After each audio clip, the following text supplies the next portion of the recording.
بسم اللہ الرحمن الرحیم۔ تمام دوستوں کو اردو ہسٹری میں خوش آمدید۔ ہندو کش کے اونچے پہاڑوں میں گھرا یہ ملک افغانستان دشوار گزار علاقے اور نیم ہموار زمین پر مشتمل ہے، جہاں مختلف قومیں اور قبائل آباد ہیں۔ اس سرزمین پر ہر دور میں دولت کے حصول اور علاقائی تسلط کی غرض سے مختلف گروہوں اور فوجوں نے حملے کیے۔ ناظرین کرام، اگر افغانستان کی جدید تاریخ کی بات کریں تو یہ 1747 سے شروع ہوتی ہے اور احمد شاہ ابدالی کو اس کا بانی مانا جاتا ہے، اور اگر اس کی 1747 سے پہلے کی تاریخ کا ذکر کریں تو یہ تقریباً 50,000 سال قبل از مسیح سے شروع ہوتی ہے، یعنی افغانستان میں آج سے 52,000 سال پہلے بھی انسانی آبادی موجود تھی اور یہاں خانہ بدوش اور چروائے رہتے تھے، جبکہ اس علاقے میں باقاعدہ تہذیب کا آغاز 3,000 سال قبل از مسیح میں ہوا۔ یہ ملک ہمیشہ سے ایشیا کے 4 راستوں کے نام سے مشہور تھا۔ اس کی زراعت کا شمار بھی دنیا کی اولین زراعت میں ہوتا ہے۔ اس وقت جہاں مجوسی، زرتشی یا پارسی مذہب کے ماننے والے لوگ رہتے تھے۔ 1747 سے پہلے افغانستان کی اپنی کوئی حکومت نہیں تھی، بلکہ یہ علاقہ مختلف سلطنتوں کے زیر تسلط رہا۔ آج کی اس ویڈیو میں ہم افغانستان کی تاریخ کے مختصر اور انتہائی اہم واقعات اور طالبان کے عروج و زوال کا ذکر کریں گے۔ ناظرین کرام، حضرت عیسیٰ علیہ السلام کی ولادت سے 2000 سال پہلے آریاؤں نے افغانستان کو تاراج کیا۔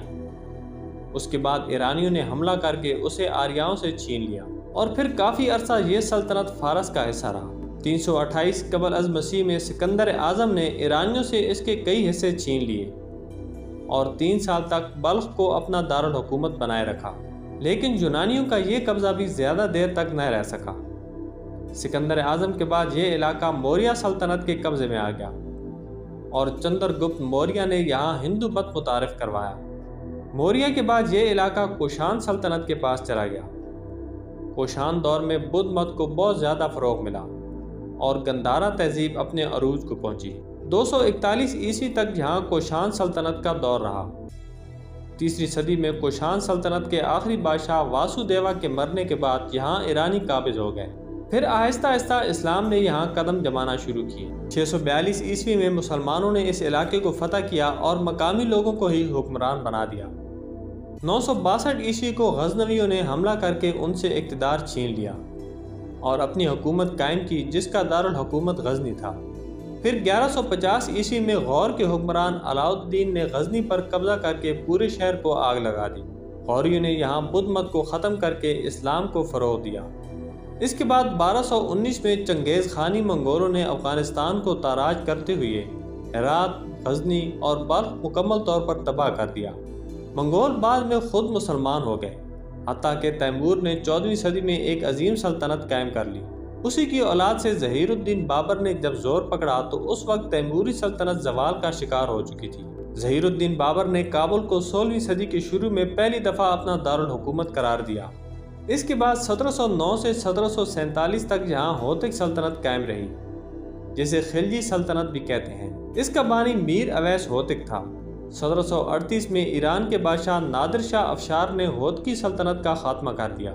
نادر شاہ افشار کو ایشیا کا نیپولین یا سکندر ثانی بھی کہا جاتا ہے۔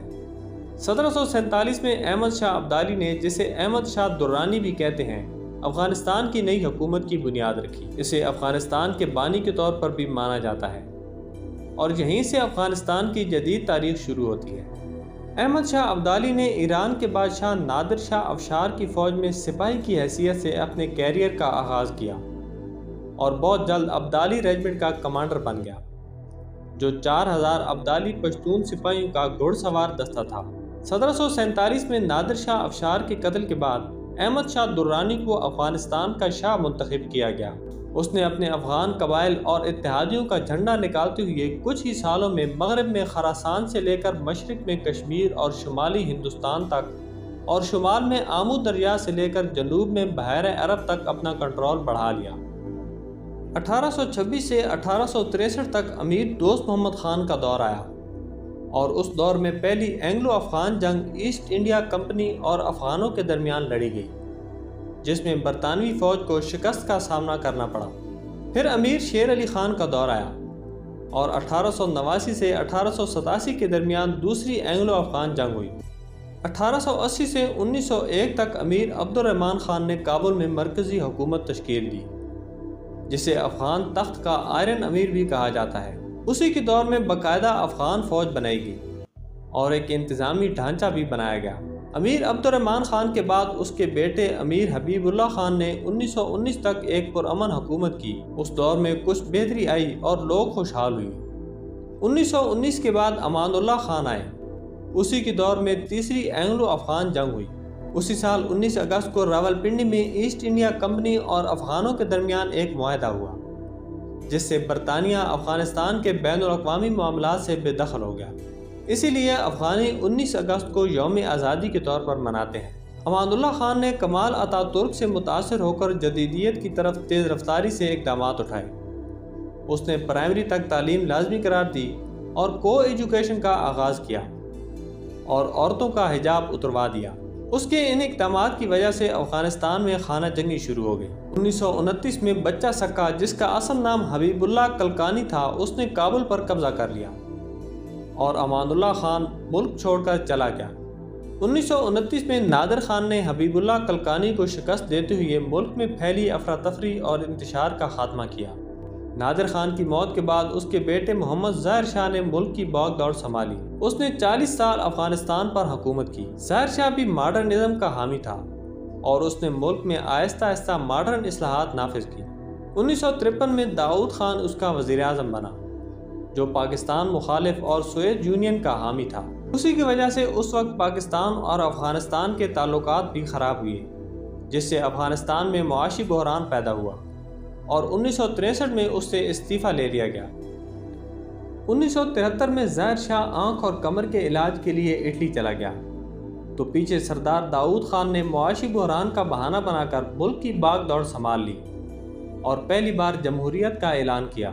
1978 میں داؤد خان ایک فوجی بغاوت میں مارا گیا اور نور محمد ترکی نے جمہوریہ افغانستان کے نام پر حکومت سنبھالی اور حفیظ اللہ امین اس کا وزیر اعظم بنا۔ لیکن کچھ ہی عرصے بعد حفیظ اللہ امین نے نور محمد ترکی کو قتل کروا دیا اور خود ریاست کا سربراہ بن گیا۔ اس دور میں اسلامک ریفارمز ختم ہو چکی تھی اور افغانستان ایک مکمل لبرل ملک بن چکا تھا۔ اس دور میں مذہبی علماء اور روایتی امراء کی بڑی تعداد کو قتل کیا گیا۔ ایک اندازے کے مطابق تقریباً 27,000 لوگوں کو قتل کر دیا گیا اور 14,000 لوگوں کو قید کر دیا گیا۔ 1989 میں روسیوں نے افغانستان پر حملہ کر دیا اور حکومت ببرک کارمل کے حوالے کر دی۔ 1985 میں مجاہدین روسیوں کے خلاف متحد ہونے کے لیے پاکستان میں اکٹھے ہوئے اور امریکہ اور سعودی عرب نے روس کے خلاف مجاہدین کو اسلحہ اور مالی امداد مہیا کرنا شروع کر دی۔ 1988 میں پاکستان، روس، افغانستان اور امریکہ کے درمیان امن معاہدے ہوئے اور 1999 میں بھاری نقصان اٹھانے کے بعد روس نے اپنی فوجیں واپس بلا لی۔ روس کے واپس جانے کے بعد افغانستان میں سول وار شروع ہو گئی۔ اس وقت افغانستان کا صدر ڈاکٹر نجیب اللہ اور آرمی کمانڈر عبدالرشید دوستم تھا۔ یہ دونوں ایک جانب تھے اور دوسری جانب مجاہدین کے 5 سے 6 گروپ تھے جو مل کر ان کے خلاف لڑ رہے تھے، لیکن ان مجاہدین کے گروپوں کی آپس میں بھی مخالفت تھی۔ ان گروپوں کو بھی مختلف ممالک سپورٹ کر رہے تھے۔ ان میں ایک احمد شاہ مسعود کا گروپ تھا جسے پاکستان اور امریکہ کی حمایت حاصل تھی۔ اس کی جماعت کا نام جماعت اسلامی تھا۔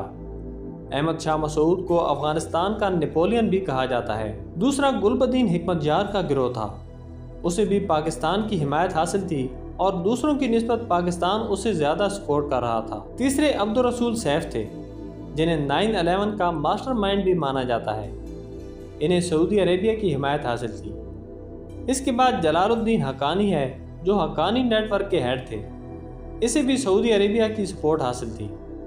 اس کے علاوہ حزب وحدت کو ایرانی اور ایک اور گروپ جنبش ملی کو ازبکستان سپورٹ کر رہا تھا۔ 1994 میں طالبان کمانڈر ملا محمد عمر نے قندھار سے 50 طالبان کے ساتھ اس جدوجہد میں حصہ لیا۔ اب پاکستان نے طالبان کو سپورٹ کرنا شروع کیا اور 1996 تک طالبان افغانستان کے بہت بڑے حصے پر قابض ہو چکے تھے۔ طالبان کون تھے اور کہاں سے آئے؟ دراصل طالبان وہ مہاجرین تھے جنہوں نے سوویت یونین وار کے دوران پاکستان میں پناہ لی اور پاکستان میں جمعیت علماء اسلام کے مدارس میں تعلیم حاصل کی اور سوویت یونین کے واپس جانے کے بعد افغانستان واپس چلے گئے۔ 1996 سے 2001 تک طالبان نے ملا محمد عمر کی سربراہی میں افغانستان کی باغ دوڑ سنبھالی اور یہ دور طالبان دور کہلایا۔ پھر 11 ستمبر 2001 کو 9/11 کا واقعہ پیش آیا۔ امریکہ نے اس واقعہ کا ذمہ دار اسامہ بن لادن کی جماعت القاعدہ کو ٹھہرایا اور طالبان سے اسامہ بن لادن کی حوالگی کا مطالبہ کیا۔ طالبان کے انکار پر امریکہ نے 7 اکتوبر 2001 کو افغانستان کے بڑے شہروں قندھار، کابل اور جلال آباد پر فضائی حملے شروع کر دیے۔ 13 نومبر 2001 کو طالبان مخالف گروپ شمالی اتحاد، جنہیں امریکی اتحادیوں کی حمایت حاصل تھی، کابل میں داخل ہو گیا۔ 2004 میں حامد کرزئی نے صدارت کا منصب سنبھالا اور 2006 میں طالبان کے مضبوط گڑھ ہلمند میں برطانوی فوج تعینات ہوئی۔ 2009 میں امریکی صدر براک اوباما نے مزید فوج بھیجی اور 2011 میں القاعدہ کے رہنما اسامہ بن لادن کو پاکستانی شہر ایبٹ آباد میں شہید کر دیا گیا۔ 23 اپریل 2013 طالبان کے بانی ملا محمد عمر وفات پا گئے، جسے ان کی تنظیم نے 2 سال تک چھپائے رکھا۔ افغان خفیہ ایجنسیوں کے مطابق ملا محمد عمر خرابی صحت کے باعث پاکستان کے شہر کراچی میں فوت ہوئے، جبکہ پاکستان نے اس الزام کی تردید کی ہے۔ 28 دسمبر 2014 کو نیٹو نے جنگی آپریشن ختم کرنے کا اعلان کر دیا اور امریکہ نے بھی اپنے ہزاروں فوجی وطن واپس بلا لیے۔ جو فوجی بچ گئے ان کا کام صرف افغان فوج کی تربیت کرنا تھا۔ 2015 میں طالبان واپس لوٹے اور انہوں نے خودکش حملے، کار بم دھماکے اور دیگر حملے شروع کر دیے۔ اس کے ساتھ ایک اور تنظیم دولت اسلامیہ نے بھی افغانستان میں کارروائی شروع کر دی۔ 2014 میں افغانستان کے صدر اشرف غنی نے افغان سیکورٹی حکام سے تعلق رکھنے والے 45,000 سے زیادہ افراد کی موت کا اعلان کیا۔ 29 فروری 2020 کو امریکہ اور طالبان کے درمیان امن معاہدے پر دستخط ہوئے، جس کے تحت تمام فوجیں 14 ماہ کے اندر افغانستان سے نکل جائیں گی۔ امریکی صدر جو بائیڈن نے تمام امریکی حکام کے افغانستان سے نکلنے کے لیے 31 اگست کی حتمی تاریخ کا اعلان کیا۔ 15 اگست کو طالبان کابل کے نوائی علاقوں میں داخل ہو چکے تھے۔ طالبان کے کابل کی طرف تیزی سے پیش قدمی کے بعد افغان صدر اشرف غنی ملک چھوڑ کر چلا گیا اور صدارتی محل پر طالبان قابض ہو گئے۔ اس طرح ایک مرتبہ پھر افغان حکومت طالبان کے ہاتھ میں آ گئی۔ آج کی ویڈیو میں بس اتنا ہی۔ اگلی ویڈیو میں پھر حاضر ہوں گے، تب تک کے لیے اللہ حافظ۔